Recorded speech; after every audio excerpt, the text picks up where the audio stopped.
Early voting is happening now across the state of Texas. All Texas voters are weighing in on 14 amendments to the state constitution. And perhaps the most significant and certainly the most talked about proposition on the ballot is Prop 4.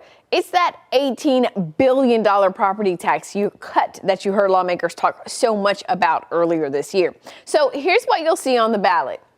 Yeah, it's a lot. So rather than reading all of this to you, let's just jump into what it all means. This proposition has 5 sections. The first part of Prop 4 is the temporary limit on appraisal values of non-homestead property. So for 3 years, the taxable value of all property that is not someone's homestead or where they live could not increase by more than 20%, just as long as that property is valued at $5 million or less. The second part of Prop 4 is the big part. It would increase the homestead exemption on school district taxes from $40,000 to $100,000.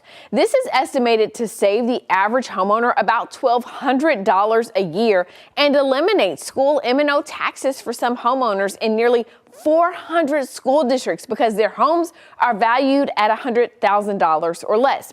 Now, this is done through tax rate compression. Lawmakers passed a bill to reduce the M&O tax rate, which is the money districts use to pay for day-to-day operations, by 10.7 cents. Schools won't lose that funding, though. The state just picks up that part of the bill with tax dollars instead of you paying for it through your property tax bill.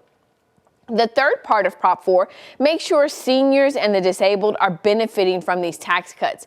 In May 2022, voters approved a tax cut for the elderly and disabled, but some people didn't get any savings because of how the law was written. This corrects that and makes sure seniors will also get the savings from the increased homestead exemption.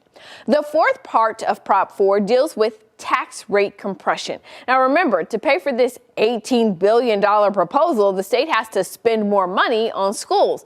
But the Texas Constitution limits how much money the legislature can spend each session. This section of the prop lets the legislature pay for the tax relief without accounting towards the spending cap. The last part of Prop 4 expands the Appraisal District Board of Directors in large counties. Texans living in counties with populations of 75,000 people or more would get to elect 3 members of the board who will work with the 5 appointed members. Those elected members would serve 4-year terms. Now, the provisions in Prop 4 are a package deal. You don't get to pick and choose which sections you support. It is all or nothing. Your options on the ballot are to vote for the property tax deal or against it. And if Prop 4 passes, homeowners will see those tax savings on their 2023 tax bills. Remember, vote Texas.